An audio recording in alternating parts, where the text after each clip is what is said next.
Just move to the beach. Just move to the beach. Yeah.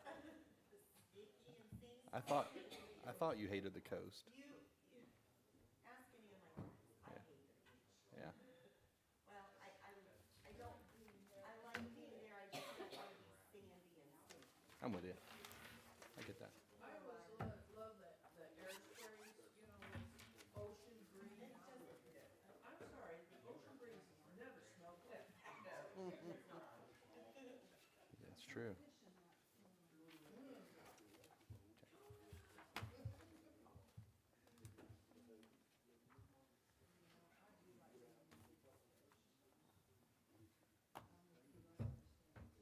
Yeah, so I can have a pool and look at the You know,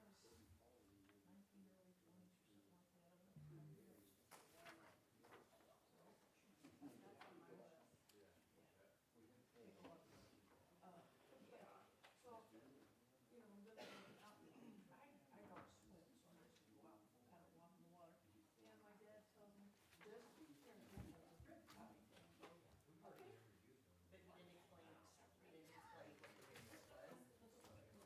you didn't explain what the business was. I don't know what it was, I guess it's. Sorry, Carrie, if I wanna make sure see or something, you get your one. Okay, Dad. Wes and I were trying to settle away from it. Well, that's what I thought. That's my biggest thing. And if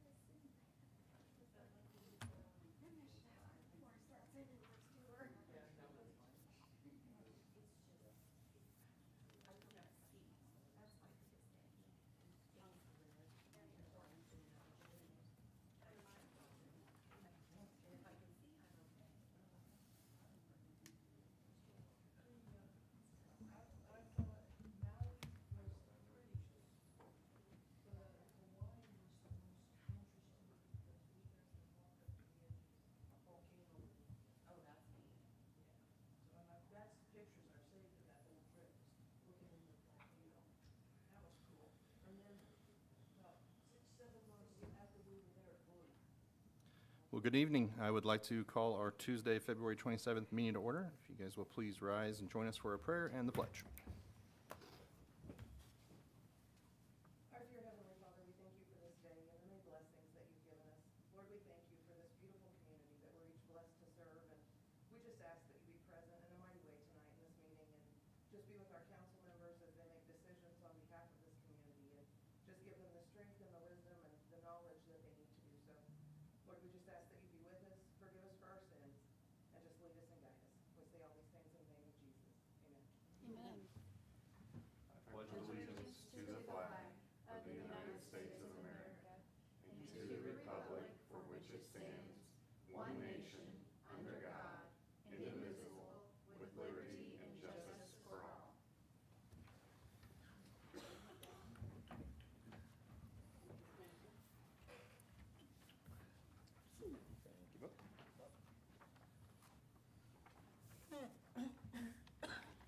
You okay? So, roll call, please. Here. Chairman Pro Tem Kennedy, Here. Councilwoman Uplinger, Here. Councilwoman Pettit, Here. Councilman Blades. You have a quorum. Great, thank you. First, we'll move into public comment. So a citizen desiring to speak on an item not on the agenda may do so at this time. Each citizen is limited to 3 minutes, and the council will not take action or discuss items at this time. Decisions should be limited to the matters of city business, and public comment is not permitted in regards to personnel matters or pending legal matters. Items introduced under public comment may become agenda items at a later date. Gene Eubanks. Thank you, I might be on the agenda down the road, and I Oh. didn't notice that till I already signed All on right. it, so. Well, that's okay. I'm still on the, wanting to know about the truck route. Yep, so it's on the, I see, I Yep. did that after I already signed it. that's okay. Okay. Yeah, so I think we'll be okay. Okay. Yep.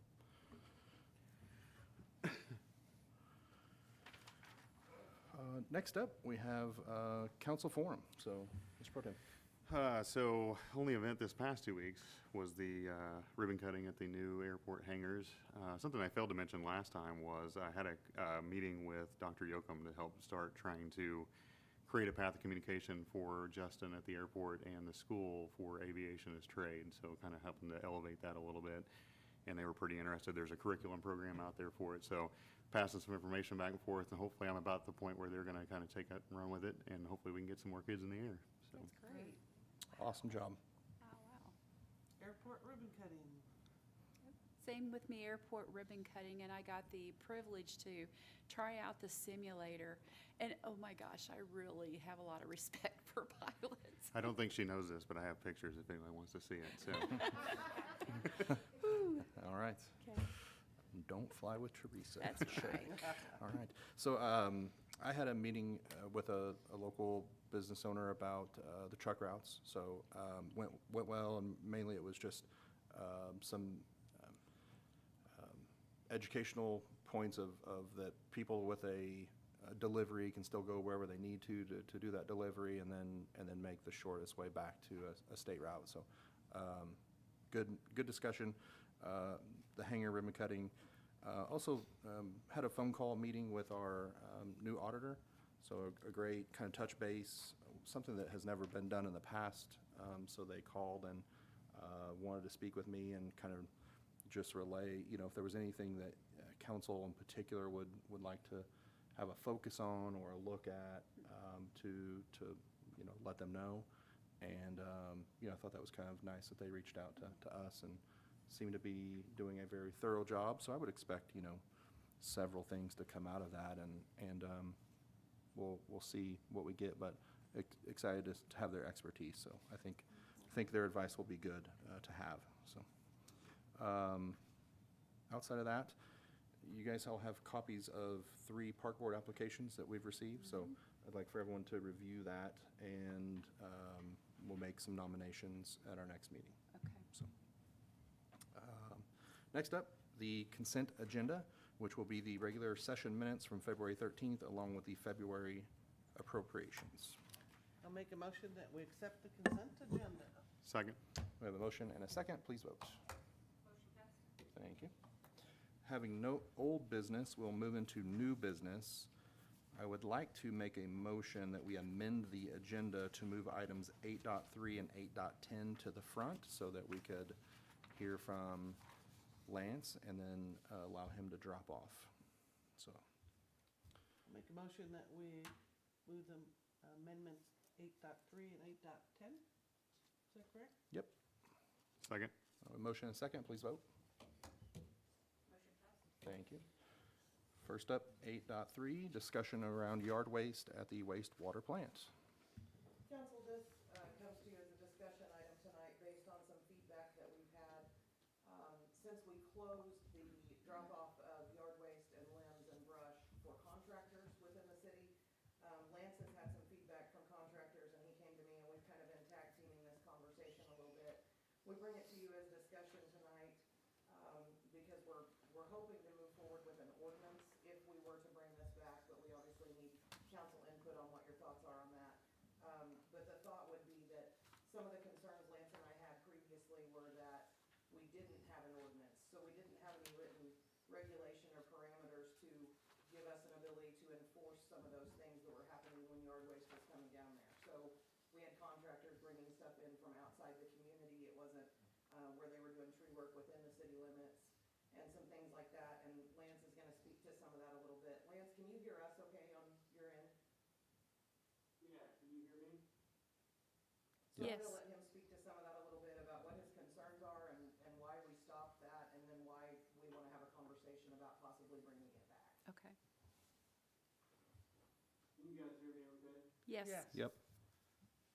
Okay, yeah, so, me and Carrie have kind of put our heads together, and in the past, the brush and compost site was created for the citizens. Give them a place to bring their yard waste, which is, it's a great deal for the community.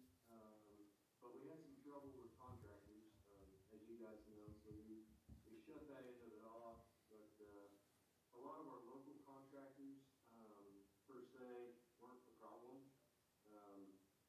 There's a lot of your bigger contractors that do work for, let's say, electrical utilities. We were getting yard waste, we found out from other cities such Stone County, Berry County. So me and put together a list of parameters to kind of control that, to where, first and foremost, we'll check that, you know, they have a business license with the city. And the yard waste must come from within the city of Aurora city limits. If they're doing work for a utility, whether that be electric, gas, water, doesn't matter, they have to take the yard waste elsewhere. Simply because it became, it was just so much, whether it be wood chips, brush, whatever. It became, there was so much yard waste that, you know, we just didn't have room for it. So Carrie, did you link the list of parameters to the agenda? I did not, with it being a discussion, I didn't provide that because we were still kind of making some changes, but I have it in front of me. Okay, so basically we'll have this list of parameters that, you know, now once we create an ordinance for it, we'll have something to stand on, that we can tell a contractor yes or no, that they are allowed to dump at our facility. And before we didn't have that, you know, I could turn them away, but we really didn't have an ordinance that backed me on that. So moving forward, that's what we would like to do. And I also created a brush and compost drop-off site form. Basically, where contractors are doing work inside the city limits, all they'll have to do is fill out one form for each address that they're contracting work for, drop it off at the wastewater facility once while they're doing work for that day. And that'll give us something we can check on, make sure it is coming from within inside the city limits, and we're not a disposal site for, you know, 4 different counties, basically. Kind of combined. Carrie, do you have any- Yeah, I was just gonna add, a little bit combined with that, we've also, our limb and brush pickup that the street department does monthly is a fantastic service, and we obviously wanna continue that. Jason will confirm that, but we've always had a little bit of confusion on the policy on that, because it's not ever been really written, it's just kind of what's been put out on the website. So we would like to combine this thought process maybe, and if the council is open to opening back up that drop-off site at the wastewater plant, maybe this ordinance would include just some verbiage and some parameters for our monthly limb pickup as well, so that it's kind of set in stone. It gives our staff, you know, ways to respond to questions that come in, and that's been, you know, passed by council. So we put that before you tonight as a discussion, just because before we bring it as an ordinance, we wanted to get your feedback, see if you're open to opening that back up at the wastewater plant. We did have some conversation about the possibility of charging a fee for them to dump down there from a contractor's standpoint. I'm not sure logistically how we do that quite yet, because we discussed it would have to be a permitting type situation, so that would fall on my department.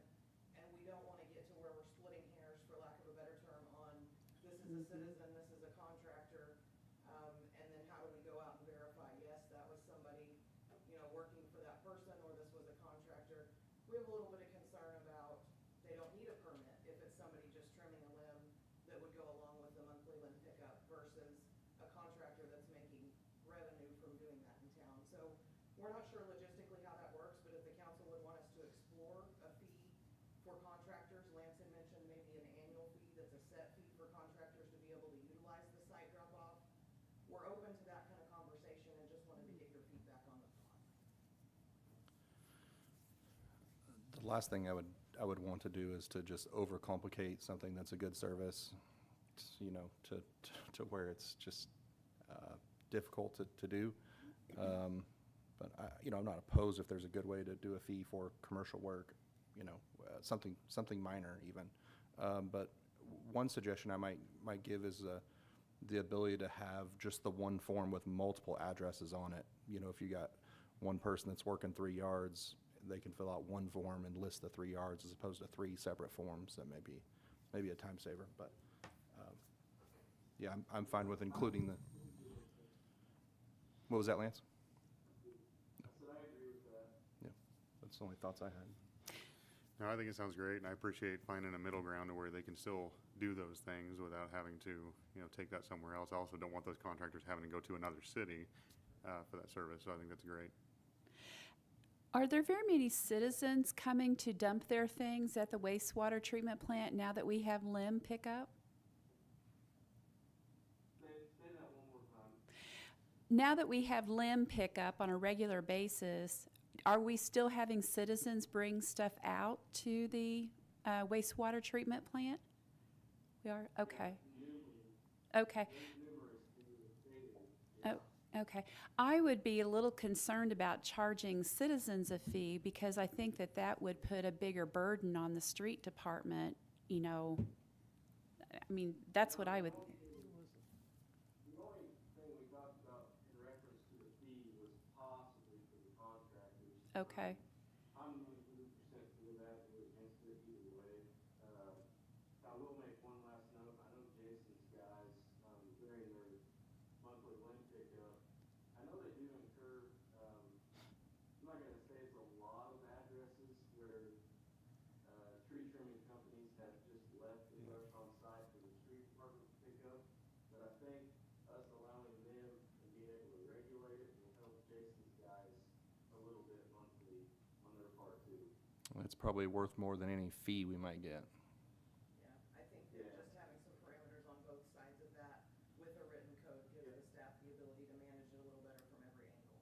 Okay. It's hard to catch it, you know what I mean? It just, you show up in the whole front of the yard and ditch is full, you know that's not, Uncle Bill trimming his tree, it's somebody that's done it.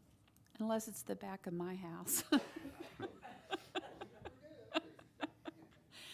Oh, anyway. Yep, perfect, go for it. The long and the short, I'd like to open it back up for our local contractors, but this will just give us something to stand on to regulate it a little better. Yeah. Okay. Is there a gate or anything that they have to go through? Because when I've been out there before, I can just go straight out there. So is there a gate that they're going to need to have permission to go through or something? That's the thing with, having such a small staff of 4 guys, we're stretched every different direction. Right. We can monitor it pretty well throughout the day. Okay. Just kind of having somebody set there and give them a key to the gate is, it's kind of hard. Okay. But we usually catch, and you can see when the big trucks, the contractors come in, we can usually catch them and talk with them, but. Okay. It's still be considered a little bit of a honor system, for lack of a better term, with our, if our staff isn't present, but I think just having this in place and trying to communicate that, some posts on our social media, letters to our licensed contractors that do tree work, like we've done with some of these other recent ordinance changes. I think if we just get that information out, we have a good bunch of local contractors that I think will follow what we need them to. And then it gives us the ability to work with the ones that don't. Okay. Yeah, let's try it. So staff will bring back something in the form of an ordinance for council to review, hopefully at the next meeting? Yes, please. Okay, will do. Moving on to 8.10, first reading of ordinance number 2024-3319, establishing septage sewage charges, chapter 705.500. Council, I'm gonna let Lance handle this one. He and John have worked together on this, and I haven't really been a part of it. I've reviewed all the documents, and Lance and I have had some conversations, but he's prepared to discuss this with you this evening. Okay, council, so, this would be a new ordinance. I'll give you a little back history. So the septic hauler fee, as you guys know, we have local septic haulers that bring in septic from outside of our community into our wastewater treatment facility. We charge them a fee for that. It's something I've been wanting to table for probably the last year and a half. We just haven't got around to it. It's a fee that hadn't been changed. It's the best we could find was since January of 2011. And the current fee is 0.0125. I believe the memo that John attached says 0.012. But that little 5 on the end does add up quite a bit. But anyhow, looking around, there's not any other communities in the area other than Springfield, Missouri, which is a lot bigger facility than what we have, that accept outside septic, simply for the fact that it puts a lot more burden on your facility to treat all that extra VOD, TSS, ammonia, E. coli, whatever.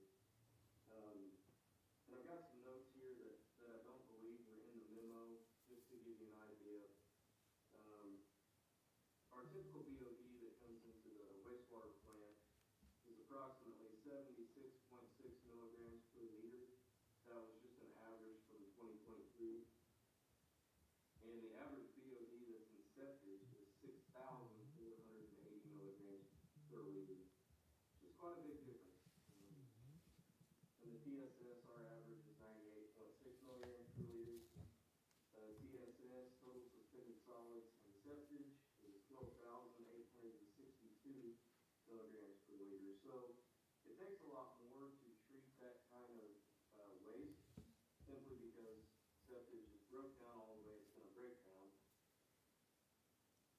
So basically all you're doing is accepting solids into your system that can't be treated any further. You just got to sit them out and have a way to dispose of them. So we looked at Springfield's rates, which is currently .024 per gallon is what they charge.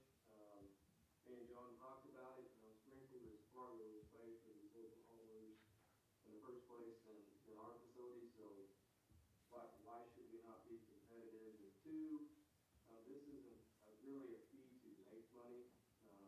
It's just a fee to recoup costs for treatment and help keep the wastewater facility up to par, basically. So moving forward, the only other thing on the ordinance, section 1, part B, which I am completely flexible on, it states that the septic service fee will be adjusted annually beginning January of each year based on the current CPI. I'm flexible on that. Do I think we need to change it every year? Not necessarily, but I think we need to at least catch up and recoup some of those costs for treatment. So if there's anything that we would table later and discuss, that would be the only thing I can think of. But council, I'm open for questions. Yeah, I don't think you'd have to table it and review it later. Maybe it's just an annual review where you just look at the rates compared to Springfield and surrounding communities. But you don't have to set in stone that you're gonna change it every year. Yeah. Just keep that in there. When would the rate adjustment be effective? Say that again? When would the rate be effective, the new rate? The ordinance that John has created states annually in January. So, Okay, John's not with us tonight, so I really can't speak for him on that. Personally, I would like to, go ahead, Terry. Sorry. The initial effectiveness would be immediately, so the ordinance Okay. indicates that it would be in full force and effect after its passage. So after your first and second reading, those rates would change. okay.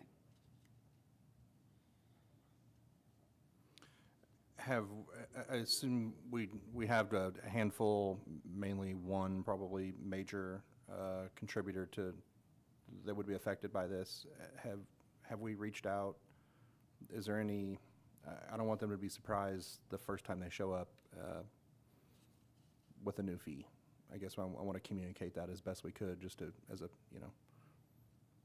be proactive with the folks that are dumping. To be honest with you, I think there needs to be some notice ahead of time, for sure. I agree.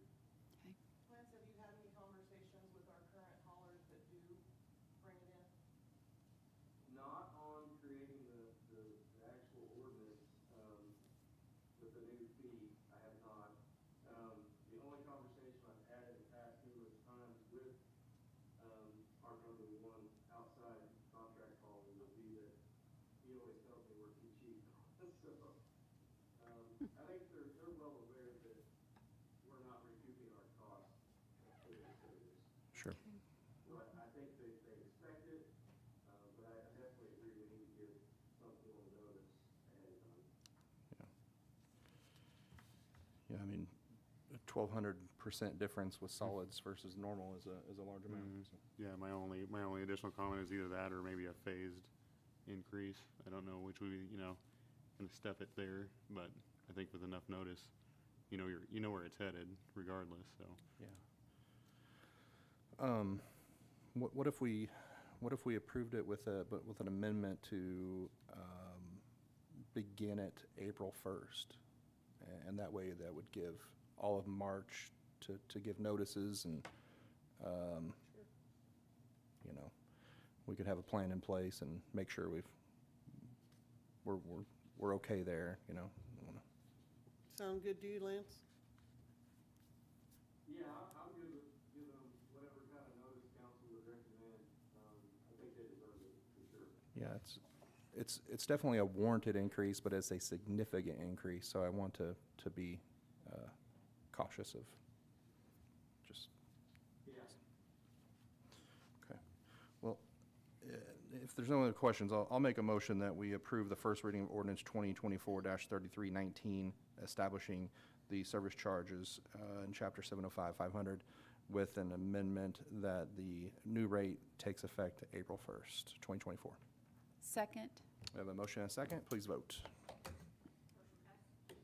Thank you. Thank you, Lance. Bless you. I appreciate it. I know this isn't how we like to do business, but I appreciate you working with me. Get everybody healthy. Yep. All right, have a good night. You too. All right. Next up, we have 8.1, discussion, community development year-end review and updates. Council, I'll try not to be quite as long-winded as I've been able to be in the past, but this is when I get to annually tell you all the things I'm passionate about, so, probably should have said this at the end, so the audience didn't have to endure everything in the cut.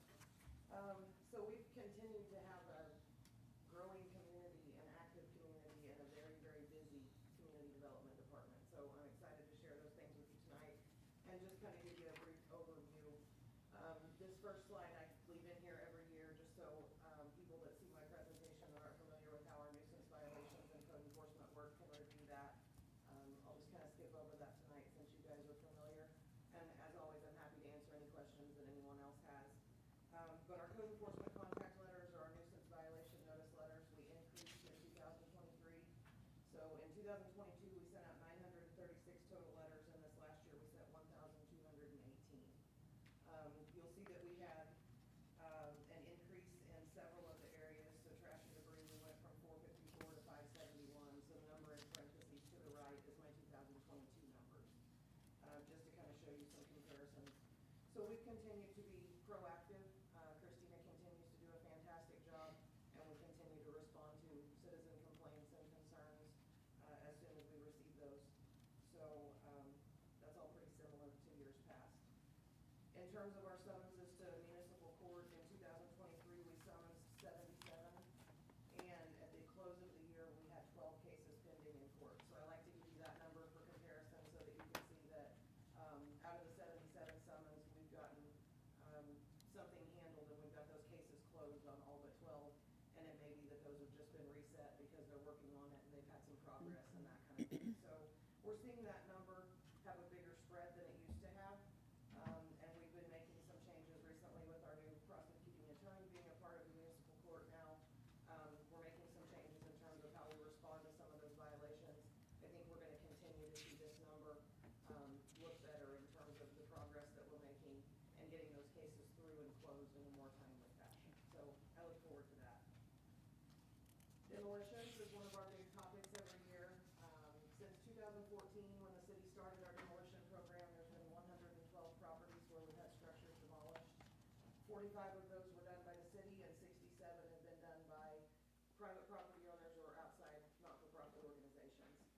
In 2023, there were 15 demolitions done, and that includes both the city and private owners. And in 2022, we had 7. So we had a big year for a lot of cleanup and beautification.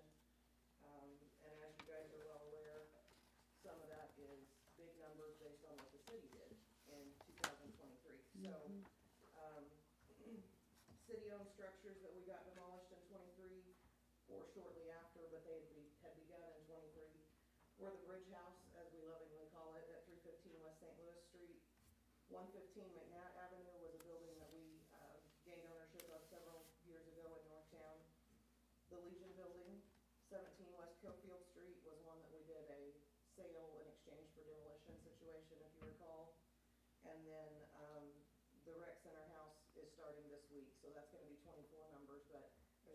sure we continue to have that in our conversation. Non-city owned structures that the city demolished this year, we had the 100 block of North McNatt, that was 7 structures plus the 1 unit on the end that had already fallen and was a debris cleanup. And then the property at 219 West Church Street, we took care of this year. Demolitions by private property owners, there were, again, those numbers that got us up to that total of 15. So we're seeing an equal amount of interest in that type of beautification from the community now as we are from the city side, and that's promising for us. We have people that are responding to those unsafe structure letters, they're making a plan of action with my department, and we're getting that handled.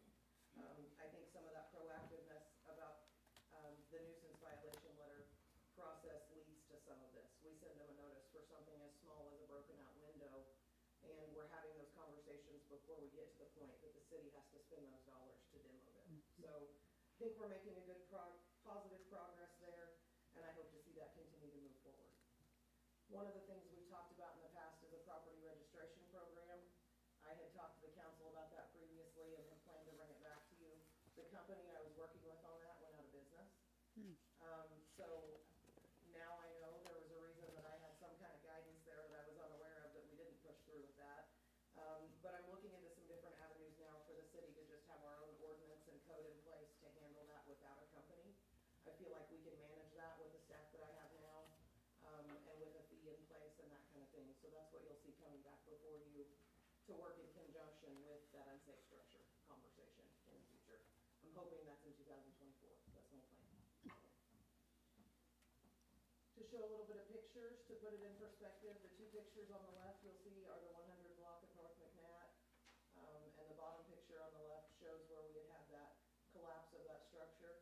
And the larger picture on the right shows post-demolition. So we got that all cleaned up, seeded and strawed, and back to a viable property in the future once we move forward with future planning there with the property owners or working on those, acting on those liens, whichever way we go about that. So we'll be working on addressing the lien situation in the next, hopefully 60 to 90 days with those property owners.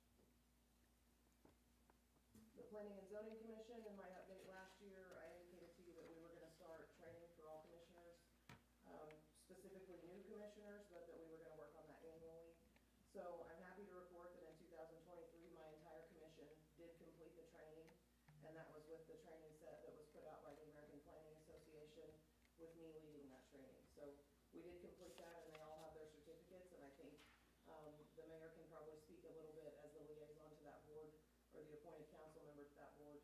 I think that's done a lot of good for us. It's created a lot of new knowledge on that commission, and it's moved us forward quite a bit. So I'm happy to report that. Yeah, great work. I mean, it's a totally different feeling on that board and level of professionalism, and so appreciate it.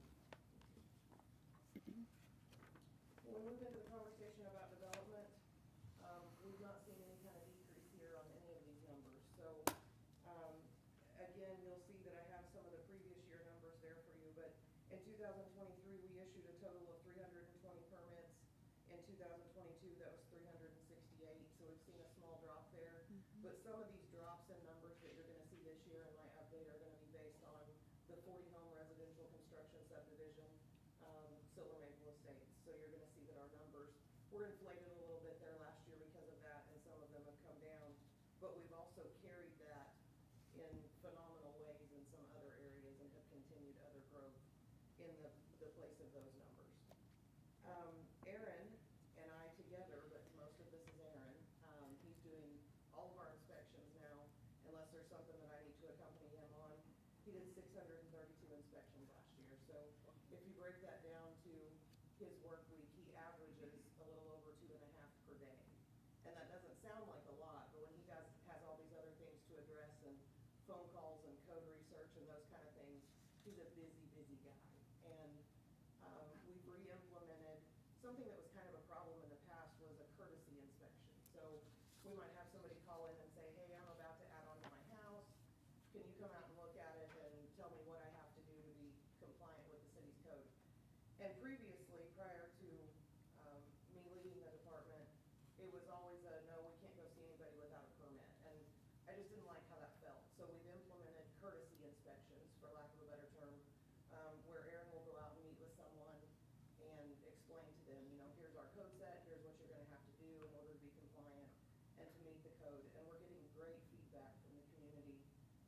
because they feel like they're getting ahead of that instead of, well, no, you didn't do it right, and they fail an inspection. So I think he's building a lot of relationships in a positive way because he does have those early conversations. And he does a really great job of that. So I'm thrilled that we've implemented that, and that's some of those numbers that you see on inspections. In terms of commercial permits, we had 27. That was up from 23 the year before in 2022. So we're seeing more commercial development that includes new development and remodels or improvements to commercial structures. Our residential permits, we had 37, and 5 of those were new residential construction, 32 were remodels. And then you see my plumbing numbers, miscellaneous, demolition, and those in there. So the demolition number of 22 might seem a little inflated based on the numbers I just gave you, but this includes carports, accessory buildings, portable buildings that have been removed. Those all fall under the demolition permit, but I don't include those in my general demo numbers. Our miscellaneous permitting, this just kind of gives you a breakdown to show you an explanation of what that miscellaneous number includes. So that would be roofing, fencing, portable buildings, mobile home placement, things like that. They're in those numbers. Our street cuts, we had 150 with Liberty last year, 157 with Spire, and 5 with private contractors. So that would be sewer line repair for a private property or something like that. So, question on that. With Spire last year, they're replacing all their lines. Is that correct? And in 2023, what percentage of the project of everything does that include? How rough estimate? So their project is a 3-year project, and it's set to be in 5 phases, and they're on phase 2. Okay. So that doesn't give you a real direct answer, but it's about, No, I was just curious what someone replacing all their lines compared to Liberty, who's just doing right, patch corrections and fixes. sure. You Yeah, know. So Spire indicated it would be a 3-year project when we started, and we're on phase 2. Gotcha. Okay. To drill down a little bit on the residential construction numbers on the permits, we had 37, like I said, issued in 2023. In 22, we had 87. 44 of those were Cronkite at Silver Maple Estates. And then our new construction, I just want to say this, and I think I raved about it last year, in that the first few years I worked for the city, we had several years that my census report was that we had no new construction on residential. In 2021, we had 5 new construction. In 22, we had 48, which 40 of them were Cronkite. But then in 2023, we had 5 again. So we continue to maintain that regular growth outside of that new subdivision. And I think that's incredibly positive. It sees that we're on that track, shows that we're on that track, and I think we're going to continue to have that moving forward. We had 32 remodel permits, 39 in 22, and 41 in 21. So that stays pretty steady as well. This slide is one that always excites me, just like it was last year, the remodel construction side is a little bit shaky in terms of where you want to pick that number. But what Aaron and I do is we reach out to local contractors, and also we use the International Code Council to figure out our average cost per square foot in Missouri, in Lawrence County, in Aurora. And we average what our local contractors are telling us it's costing them to build a new home or to remodel a home. So the remodel construction, it's really exciting for me to share that our remodel square footage permitted last year was 28,390 square feet. And the year prior, it was 27,099. So I've talked to you guys about how I think within some of these older neighborhoods, we're seeing catalysts, and that people are saying, oh, my neighbor's house looks so good, I'm going to put on new siding, or I'm going to paint. We continue to see that happening, and our remodels of existing structures continue this year to be more square footage than we had permitted last year. So that's exciting. It's hard to put a number on that because there's a big difference between remodeling a living room and remodeling a kitchen on your square footage. So I kind of give you a wide range of possible investment into the community on that. But the new construction side we can get pretty solid on. So with that, our permitted square footage in 2023 was 9,391 square foot. Our average cost per square to construct was $121. So that's an investment of $1.1 million into our community last year for new residential construction. That's an exciting number when we had years where it was a decrease, so I'm excited about that. Carrie, I have a question. I know in large cities like St. Louis, Kansas City, once you get a building permit for X amount of work, whatever, like you just presented, that it kind of brings a flag up. They notify basically the county and puts a flag up, and then they reassess your home. Is there any of that going on at this time for Lawrence County? We're in conversation about that. So Okay. Lawrence County, we had never had any kind of relationship with them or any trigger like that in the past that involved the city, but the assessor's office has reached out to me in the last year or so. Okay. And they are asking us to share permit information anytime somebody comes in and applies for a permit. Okay. So, they do regular phone calls and just check with my office, you know, has there been any new construction permits issued? It's public information, so of course we share it. Right. And then I think it is triggering the assessor's staff to go out and do those assessments on the property. Okay. I always love to share pictures, just so everybody can kind of see it together in one spot. So our residential new construction, just a few of them that we've had built in the last year, 303 North Elliott, 30 East Klein, and 231 East Myrtle. 231 East Myrtle is a new duplex. And when I went out to take that picture, you can see that the neighborhood dog wanted to be in the picture. I took 6 or 7 and he never left. So I was excited to get him in the picture as well. Does he come with the house? I'm not sure. I couldn't figure out which one he belonged to, so. In addition to that, 1104 Highland Drive and 1106 Cowan Drive are both new residential construction. The one on Cowan Drive, there were some major challenges there in terms of some stormwater. A flood, it's not in a floodplain, but there's a floodplain that kind of releases some things down there to that. That was a tricky property, and the contractor that built this was fantastic at working with my office. We required some engineered plans that we typically don't on residential construction, just because Aaron and I had some concerns about that property. They met everything we required, and in the end, got a beautiful house built there that's got proper drainage. So we were glad to see that. That's a property that otherwise may not have been constructed on because of those challenges, and they met them, so. Our remodel construction that I talked about, a couple examples there for you, 818 South Madison and 1003 North Wilson. 1003 North Wilson was remodeled by one of the contractors that built 2 of the houses on the first new residential construction slide, and he converted an old garage building to that house, which is allowable by code so long as they meet certain requirements, and he did a really good job of it and has that house occupied already. Then I'm gonna get into commercial development. Any questions for me on anything before I move on?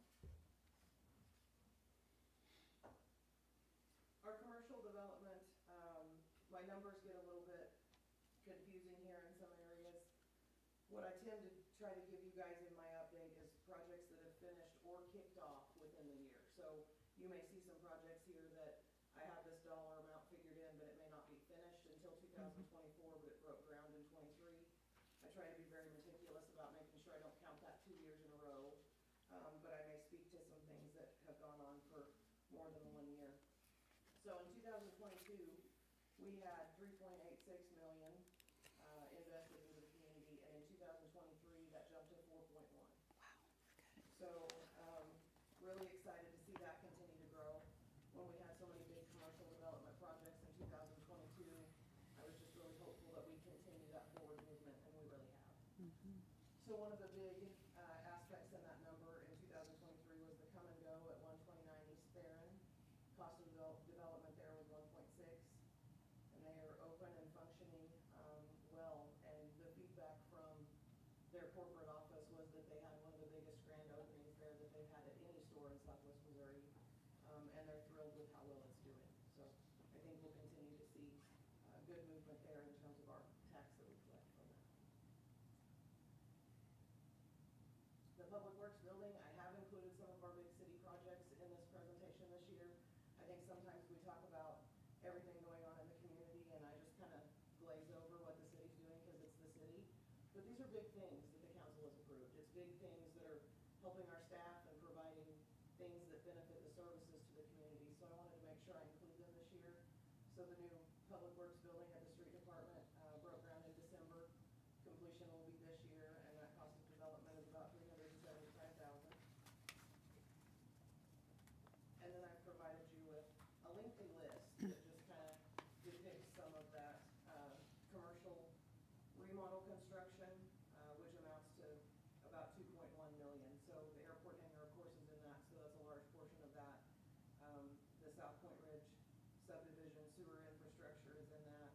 Jimmy Mitchell Motors put in electric car charging stations. Mercy Hospital did a $200,000 upgrade to their CT and nuclear med machines. And then we have some other remodels as you go down through there. McDonald's did a remodel. And then we see some movement in our downtown area. I'm gonna speak to that specifically here in just a minute. Hardee's did an upgrade. So we're seeing a lot of these existing commercial businesses do a lot of upgrades within as well. So that's always a good sign. The project that I did not include in those numbers is the Aurora Recreation Center. So that's our $12 million project that the city broke ground on in 2023 and completion late '24 to early '25. Just some downtown updates for you. So the Aurora Downtown Project was awarded the Downtown Revitalization Service Grant from Missouri Main Street in 2023.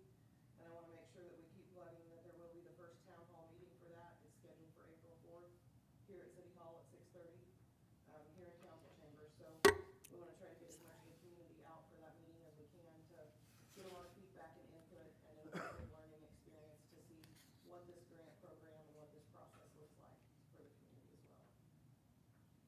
118 and 120 South Madison, and then also 1 West Olive, the old bank hotel. We've seen major improvements to those structures, and certificates of occupancy have been issued for the apartments, which were phase 1 of the remodel at 1 West Olive. He continues to work on phase 2 now, which will be the retail spaces in the downstairs area. So he continues to make good movement there and is working really well with Aaron.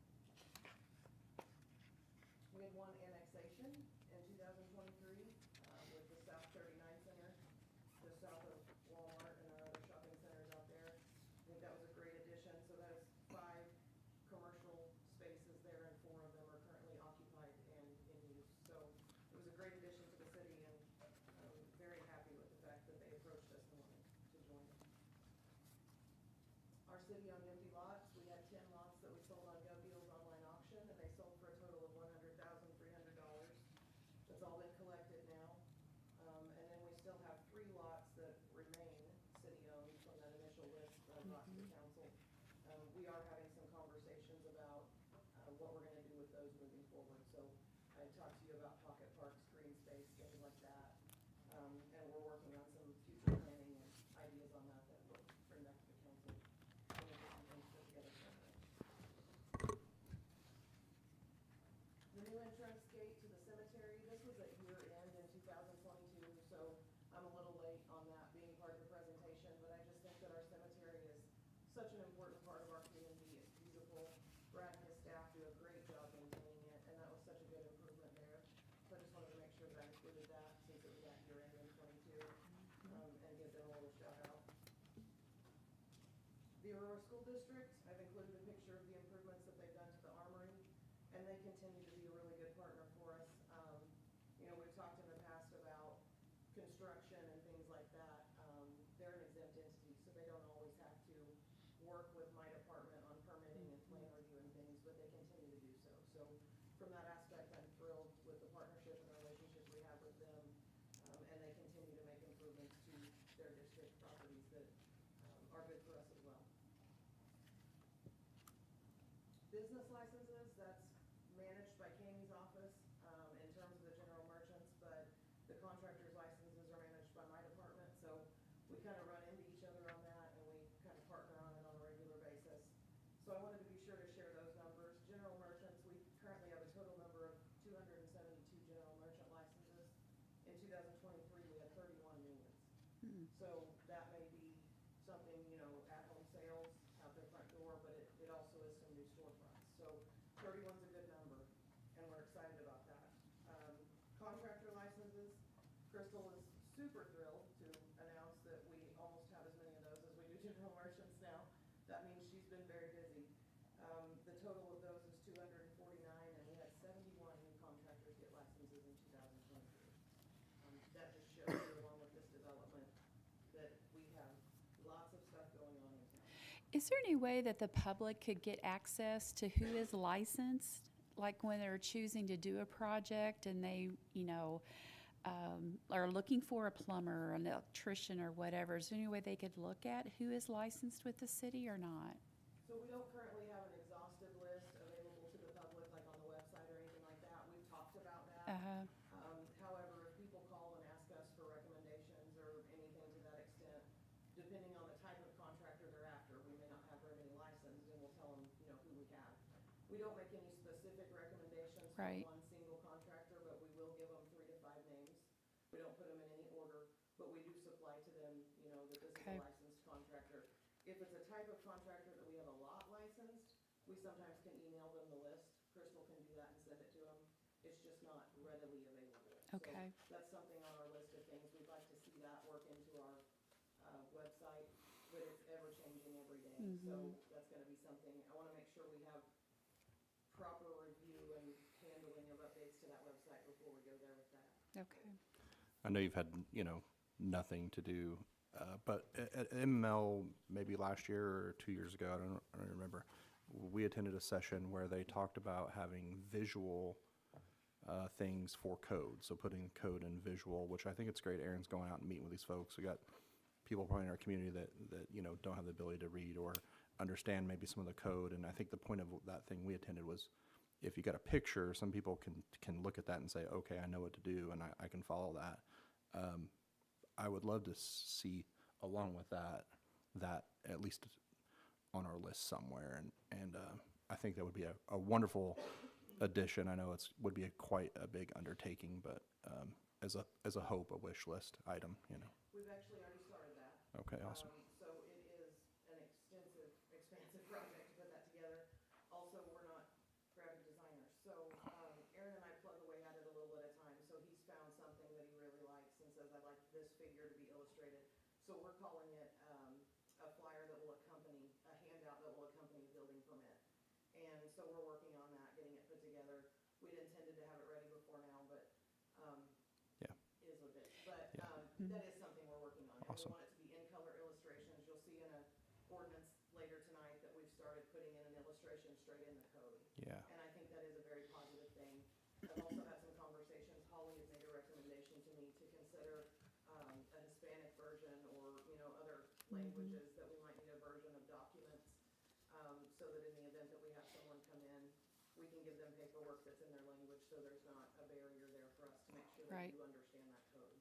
So we're looking at that in the future for all documents too. Awesome. Great. It might be cool to work with the chamber too, so they would have that option as well. Absolutely. Awesome job. And, Absolutely. relay that to Crystal, Christina, and Aaron as well. You guys do a lot, so. I say every year how invaluable they are to me. They are incredible, and they make it happen every day. So they're amazing. I couldn't do it without them, and they deal with me daily. So they're doing something right. But I also want to say just all of the other departments within the city, our department heads and their staff from top to bottom are incredible. We partner together more now than we ever have in the past. You can see that tonight on the agenda with stuff Lance and I have worked on, what's coming up, what Jason and I have worked on.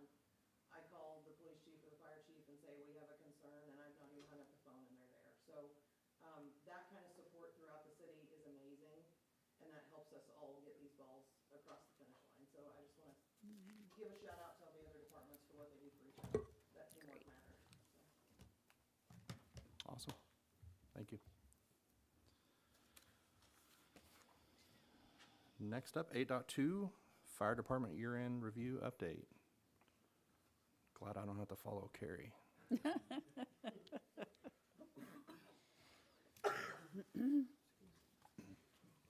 Well, thank you for allowing me to do my year-end report. So I'm going to start off with the number of calls we had last year in 2023.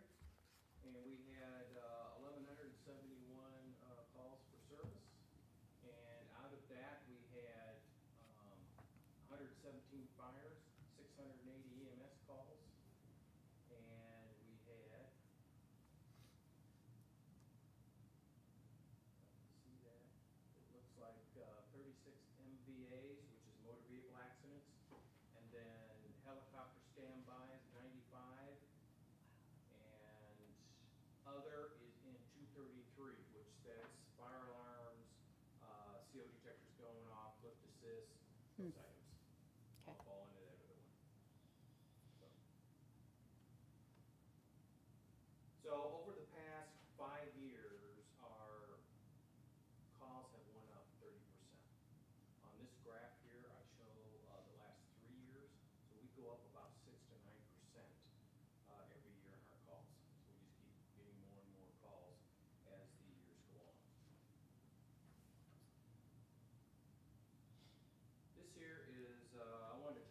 bit about the 911 protocols. The reason our calls go up and the reason why the Aurora City Fire Department has the most calls out of any of the fire departments in Lawrence County is because we respond to every call for service. This here is a copy of the dispatch protocols, and in the dispatch protocols, there are fire departments out there that do not respond to medical calls, that only respond to medical calls when requested by EMS. There are fire departments out there that only respond to accident calls where there is entrapment. But we respond to every single call, and that's something to be proud of for our fire department. If you call, we're gonna show up. And probably before anybody else from personal experience. Just throw that in there for you. This here is, I didn't line up very well on the slide, but according to NFPA 1710, 1720, standards for staffing and response times, what is our requirement when we're responding to calls? So, for fire, it's 1 minute, 30 seconds. EMS, it's 1 minute. That's from when we get toned out to when we get in the vehicle. Response times is 4 minutes for both fire and EMS call when we get in the vehicle and when we arrive on scene. And then water on the fire, both those incidences. On fire, it's 8 minutes, and when we start working on an individual for EMS call, they have to start within 8 minutes. So, for the Aurora Fire Department, our turnout time is 1 minute, 32 seconds, which we don't fall under that 1 minute, 30 seconds, but we're pretty doggone close. And we make it up in our average response time. Takes us usually about 3 minutes to get to where we're going in town. And then water on the fire, 5 minutes. So we are doing really well with our response times.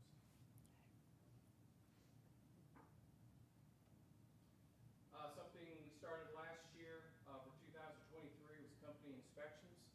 So fire department crews go out every day, Monday through Friday, and they do inspections on commercial businesses.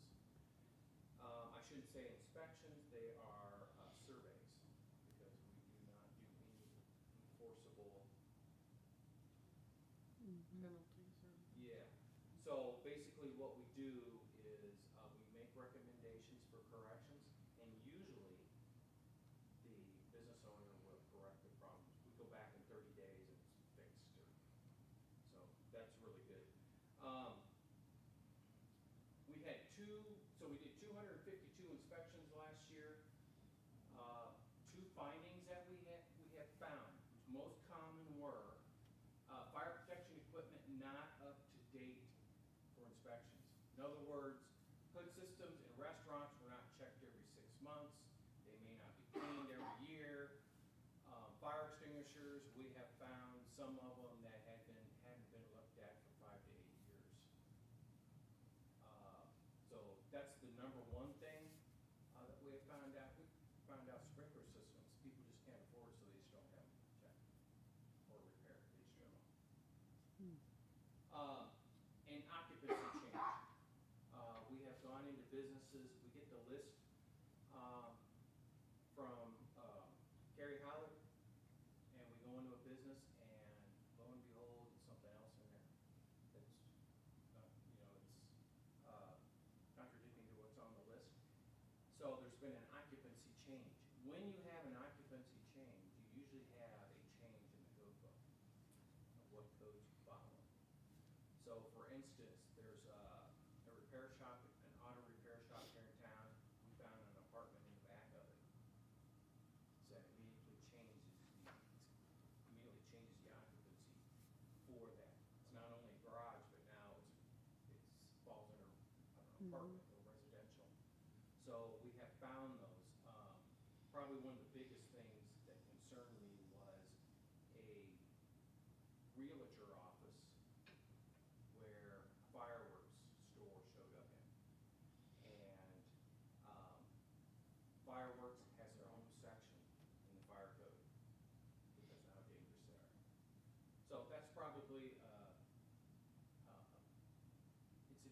it's a concern, something we look at, we note it, and let them know about it so they can get the paperwork and stuff taken care of through the city offices where they need to be. When we do our inspections, there's three parts to it. First, we gather information from the owner. So if I'm there at the fire and I need to call that owner, I've got that information. And as well as other pertinent building informations, as well as a site plan. We do a drawing of the building. And those two pieces of information is kept in the command vehicle. The third one is the inspection survey, which we just keep there in the office. And we actually pull that out when we go back the next time. So we have that information.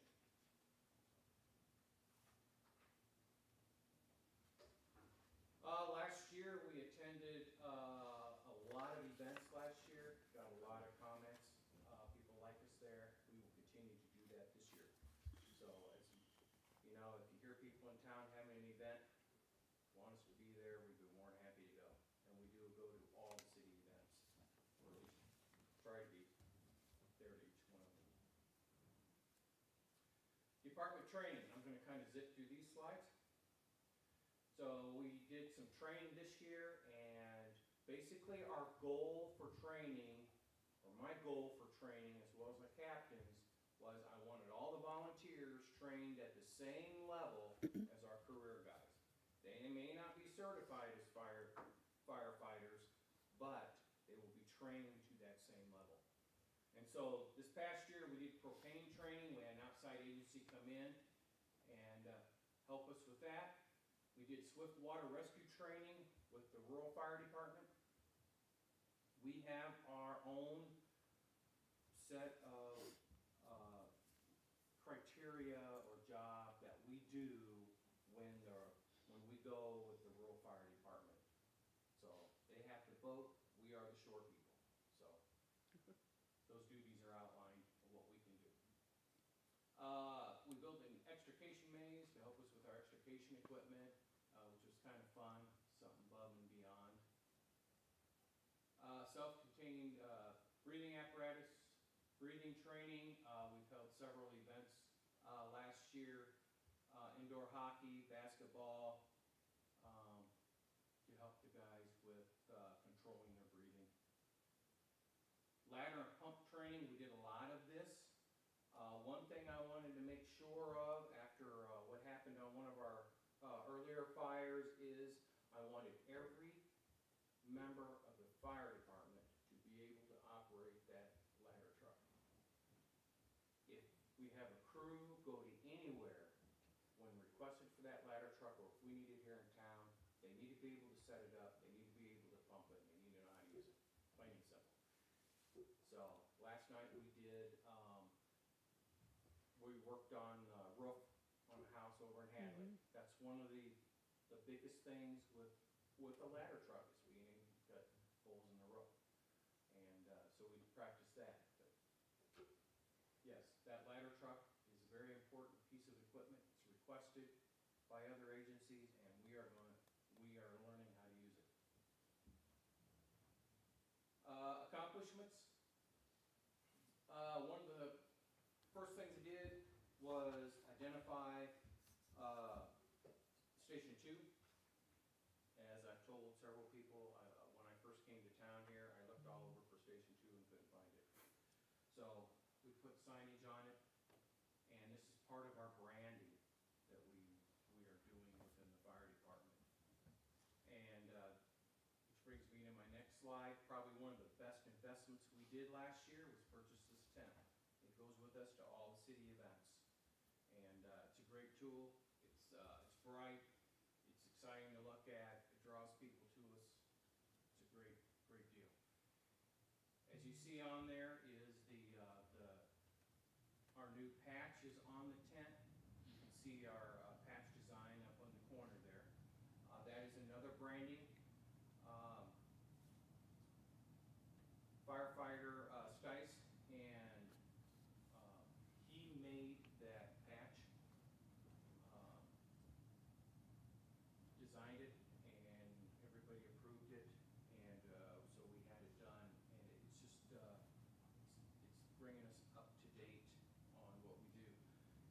Also, what we did is, I wanted conformity with the firemen. I didn't want you to be able to tell the difference if you came to the firehouse, and if we were in our station uniform. Full-time had dark blue shirts, volunteers had light blue shirts. Full-time had these nice little badges, and the volunteers had these Walmart big police badges. We are all the same now. You cannot tell the difference between the two of us. And I wanted uniformity across the line with all of our members. So that is what we did.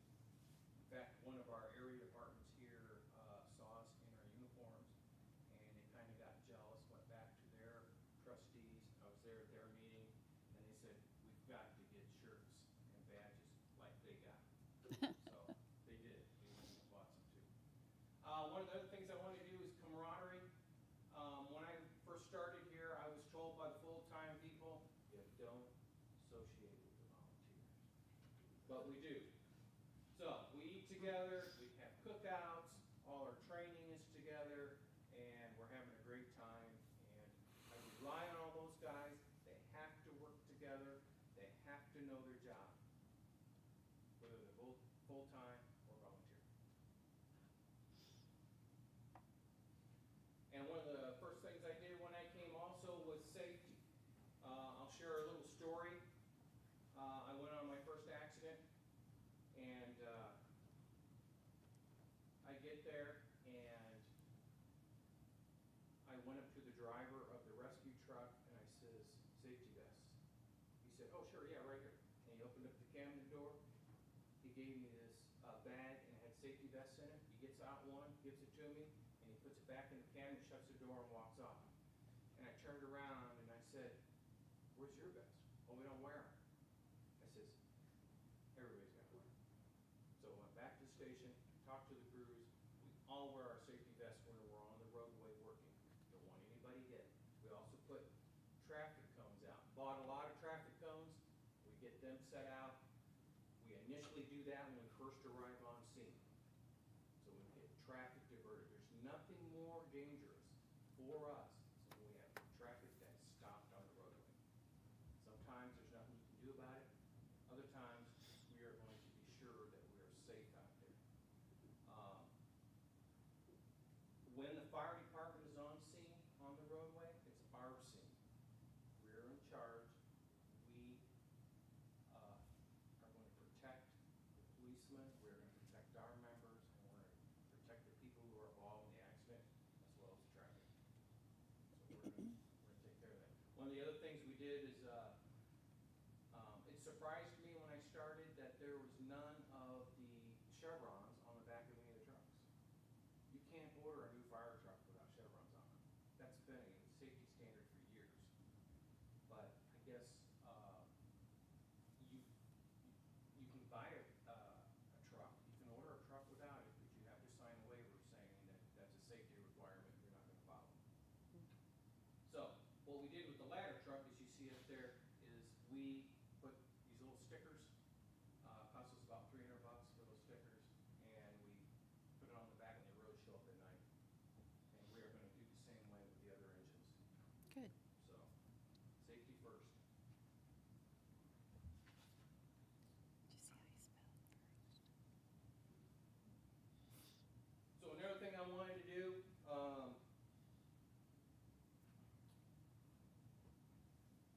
is I wanted to give the mentality of the fire department was, when I first started, was you tell us what you want us to do, how to do it.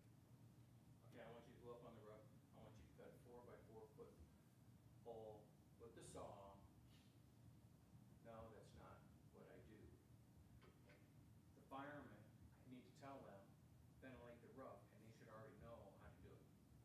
So what I did is I gave command authority to the captains. They make the decisions. They operate the fire ground. I am there as the IC. So as you see here in this photograph, in this slide, Kurt Mooneyham. Kurt Mooneyham is there running a fire we just recently had. And There with him in the white helmet is Andrew Leach, one of the officers at Rural, and they are running the fire station. That's Kurt's job, that's all the captain's jobs, and they have accepted it with, they're really excited to do it, and they do a very good job at it. So, purchased the cabinet for the back of the command vehicle, and they've got the radio equipment there. I just let them do it. Also this year, what we did, last year, we purchased the ESO fire reporting program, which was a program which allows us to do our fire reporting. Previously, the fire department only reported fires to FEMA. We report now every single call we go on. We want them to have a true number on what we do. And then also, we also started the cost recovery program in July. And so we billed for 18 car accidents at $10,380. And we received 11 checks at $6,120. That's great. So we did good for 5 months. That's good.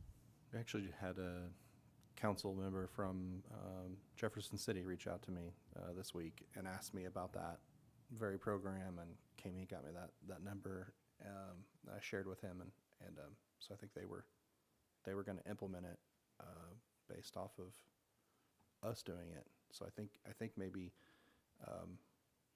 it was a conversation at MML maybe that you had with somebody, and ended up going to the Jeff City Council, and he shot me an email and had a discussion, and now they're doing it. So little Aurora influenced Jeff City for once. So, Great. Yeah. Both of the ESO and the cost recovery program is something we started with all the county chiefs. So that's something we did collectively. And then last, the fire department joined forces with the police department, and we provide the medical staff or the paramedics for their SRT team. And so our guys suit up, just like the cops do. We just don't carry guns, we carry Band-Aids. And our job is to take care of them if something happens. And we have protocols set up so they can act as paramedics when they are with the police department. So we practice with them, we go to their training sessions, and when they go out, we roll with them. And it's a great partnership with the police department. So, That's great. Nice job. thanks. Any questions? I think so. Thank you. I just want to, tell you awesome job with the promoting safety. Whether it's through the inspections that you guys do, or whatever you're calling them. It's a great service, and you're providing a really good thing in the community. Going to all the events, it's fantastic.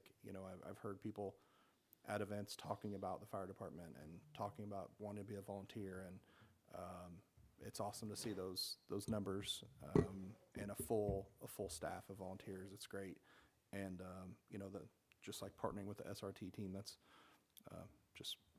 fantastic. So great job.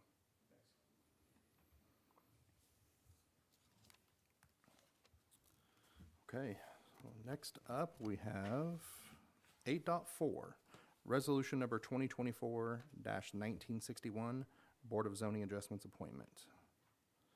So this would be for Cindy Minch.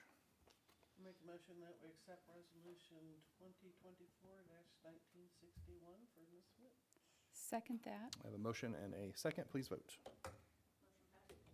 Thank you. 8.5, resolution 2024-1962, disposal of surplus property. Council, I've included a memo in your agenda tonight addressing this property, so I'm happy to answer any questions that you may have, but this is just a repeat of the county collector transferring ownership on one that they've been unsuccessful at selling. It's a good, viable, buildable lot, and I don't really see any need for us to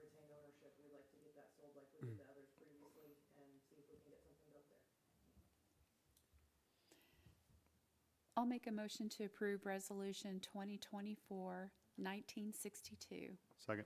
Motion and a second. Please vote. Thank you. 8.6, first reading of ordinance 2024-3317, amending section 540.080. Council, this comes to you tonight, this one and the next ordinance right after it, which will be 3318. I've explained a little bit in a memo that was provided to you in your agenda from both myself and Jason Jordan.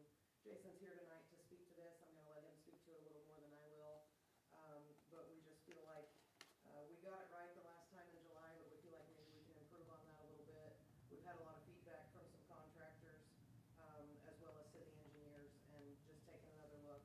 We've also had some experience with local concrete overlays that have been done in response to Spire stuff. And we just believe the magnificent job that that construction company is doing, if we can mirror that, we're gonna be a little better off. So I'll let Jason speak to you about the specifics of that, but they are outlined in the memo, so if you have any questions, happy to answer. But I'll let Jason talk to you. Evening, council. Evening, sir. Shouldn't tell me I was gonna speak, so. I did. Just kidding. No, this has been an ongoing battle, with our street cuts. And especially since Liberty came in and did so many cuts, changing all the goosenecks and stuff like that. So Gary and I and Aaron we've went over this and over this and over this. And it seems like, we keep beating this down the path, but I promise you there's a reason behind it. And we've reached out to engineers, we've reached out to other cities to try to compile the best ordinance that we could do. And I believe it's probably in their notes, that you should give them the diagram. Yep. Okay, so we actually have a diagram in the ordinance, so there can't be any confusion of what is requested. And what has made this tough too is because Spire, has came in, and Miller Pipeline, they're working out of our facility. And I can't say enough good about those guys. They are top notch in my book. Anything we need, anything they mess up, they fix it, go above and beyond. So with that being said, I started seeing their work versus our very own local. And I looked back over this and I came to Carrie and I said, I think we're going to have to adjust this again, just to get everybody on a level playing field. So, we reached out to our engineer, we also reached out to Joplin, and almost mirrored somewhat of what they do, which means we added an overcut. So whatever the size of the hole is, they've got to cut a foot past that, which is, basically creates bridging. Also making, we did change the backfill a little bit, and we compromised with Mr. Singer on that. And added the thickness of concrete, so we're now doing 10 inches of concrete, with the plug. Great. And so, with talking with the engineer, and with Carrie and Aaron and I, and then, also had a good conversation with Michael Singer, and I think he agreed. And so, we're bringing this to you to say that it is changing a little, but we do believe it's for the best. Now, our biggest hurdle will be just making sure we get it in place, and that they start following it, because we have a lot of cuts, to get done. So, any questions? I feel like you guys read my mind, because I was just going to send an email and talk about that, because in specific to the Liberty cuts on Rinker and Oak, man, some of those have sunk 3-4 inches since they were done. It's not that long ago. It was Right. 7-8 months ago. And we did talk with Liberty, and I think they've agreed to come back and take care of all of them, Okay. which is a huge burden off of my crew, because it's very costly. We did some really old cuts I couldn't really put back on last week, and one cut just in concrete was $680. Ooh, gosh. Because KS changed their pricing. There's a pricing change on their per yard, they charge a fuel charge, and if you're under 3 yards, they charge you another $40 for a short load. And then if you haven't dumped in 2 spots, even if it's in the same block, they charge you again. So I ended up paying like $230 a yard plus. So Yeah. it's very costly. But I just see the work that Miller Pipeline, that they actually hired Moon Construction, it's another subcontractor. Those guys are pros, you can tell it in their work. And I know these other contractors can do it, and the way I look at it, hope I'm not overstepping Carrie, but, Miller Pipeline tried. They realized they weren't good at it, so they hired Moon Construction to do their concrete, and now it's fabulous. So whatever the utility company needs to do it right, that's on them. They need to do it. This new ordinance also makes them liable for the cut for up to 5 years. So it kind of puts it back on them to do it correctly. Yep. An incentive. And we're still lighter than some cities. You know, some cities, if there's a few cuts within so many cuts, 3 cuts in a block, that's on a street that's 2 years old, they have to repave the Whole whole street. street, yeah. So I think we're compromising very well, but there is a lot of cuts out there. So Yep. we deal with it, and I deal with the public literally on a daily basis, you know, people that are trying to understand. So I think with this new ordinance, if you guys are good with it, we get it passed, we will probably, Carrie knows all the contacts and make sure that they all get the letter, everybody knows what's going on. And then let's just pray that we can move forward. Yeah. Positive this time. Right. Sounds like you've already been in some discussions with them on this, so, maybe a long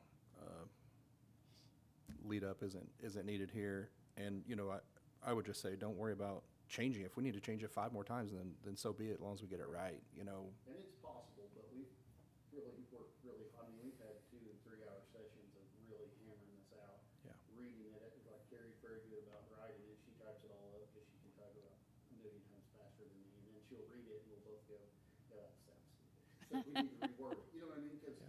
you're trying to get so much information in a short thing to where it's understandable. concise, yeah. To everyone. Yeah. All contractors, and that's another thing, this will make, your local contractor that cuts for a sewer line, it'll make him responsible, we've got enough of our own to try to keep up with, so. Yeah. I'm just praying that this will work, and I'm really appreciative for Carrie's help and Aaron's help as well, trying to hammer this out. So what are the major differences between 3317 and the 3318? 3318 is simply that we didn't have anything written in code that requires them to contact us for permission to close a street.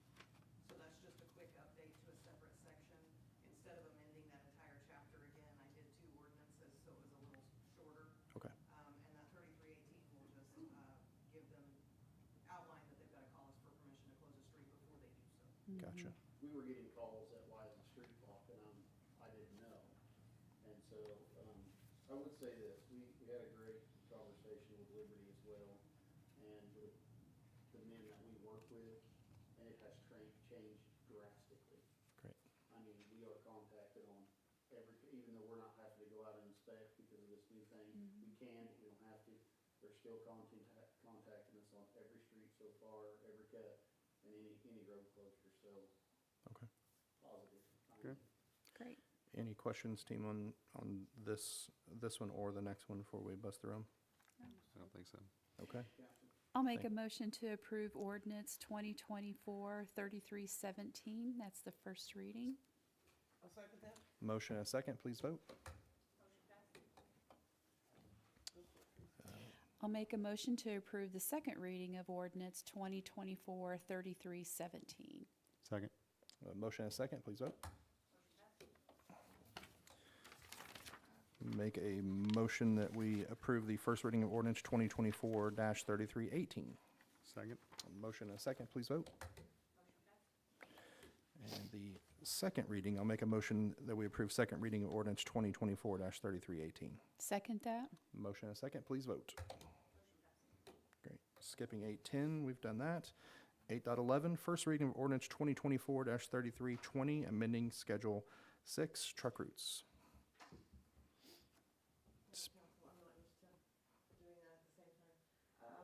Council, I think you're familiar with this, based on some public comment in the past and then some conversations that John has had with you previously. So this is just a quick amendment to that truck route, adding Sycamore Avenue, from Highland to Church, and then also adding Theron Avenue, which is the street that connects Dyer and, out at 39, at Lila Corners near Come and Go. So this Yeah. would just add those streets to our truck routes.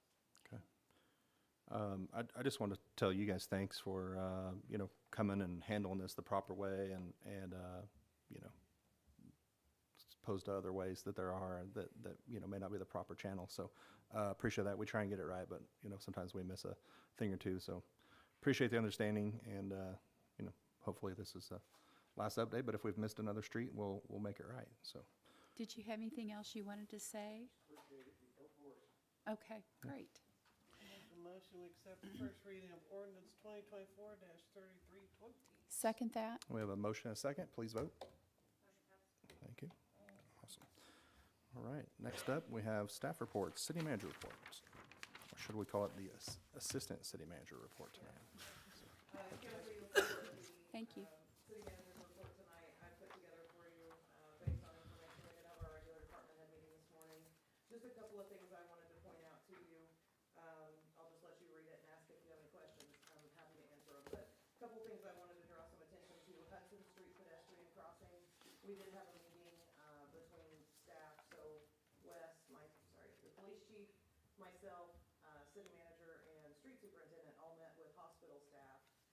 They've had some ongoing concerns about the pedestrian traffic there on Hudson between the medical office and the hospital. So you're gonna see some ordinance, information coming to you pretty directly, probably at your next meeting in an effort to improve that. So that'll be some painting and striping most likely out there to mark the pavement and have that more of a pedestrian, a marked pedestrian area, as well as some signage that would go up should the council approve that. So just want you to know we're working on that, and you'll see that coming before you. Another thing I wanted to point out, just to share some information with you guys, the old vac contract that you had, made surplus property, it did not meet the reserve on GovDeals online auction. The auction closed last night. We do have a local interested party that's gonna be coming this week to look at it, that, just kind of shied away from the buyer's premium on GovDeals, so they have some interest in it. We're gonna have a conversation with them and see, if they would meet that reserve price that was set. If not, then we'll look at relisting it. So we do still have that currently, but we're working on other avenues to get that, surplus. Lance, one of the other big things he indicated today, the annual sludge report was submitted to EPA and DNR, and it came back with 0 violations. So, just a big shout out to the wastewater plant there.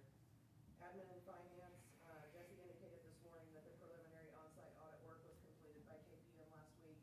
Mayor Lewis, you mentioned that you had a phone conversation, so, you may already be in the know on that, but Jesse shared this morning that the review went really well. She was really, really pleased with how KPM addressed some things.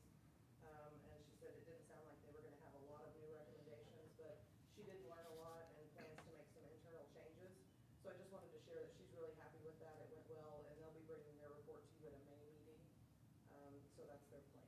Yeah, so I would just add that I failed to mention earlier that the gentleman I spoke to, I think his name was Matt, really was grateful of our staff and wanted to, complimentary just how helpful and attentive and easy everyone was to work with. So awesome job, and please pass that on to Jess and that whole team, because he made a special mention to say how great they were to work with. I think that's everything I was gonna highlight. If you have any questions, I'm happy to answer. Have we gotten an update on ETA from Liberty for the rec center power? We have not gotten a solid date, but I know they've been in contact, and they're gonna get them some temporary power set so that they can function until Okay. they get the final install done. Okay. I believe that was gonna begin this week. Again, not an actual set in stone date, but they are working on some temp power. They can't actually get them power until the entire install's done, covered, settled, or not settled, but, they've met all their parameters. So they're gonna get some temporary power out there, and they're. Okay, well, at least they get something, that was, because I know they were, We've got a little bit of positive Yeah. movement. The water's in though. The Okay. liquid water side got their water in. Good. And so they're still finishing some of their final parts of that, but we're gaining ground. okay, Good. thank you. Awesome. Anything else, council? No? With that in mind, audience, thank you for attending.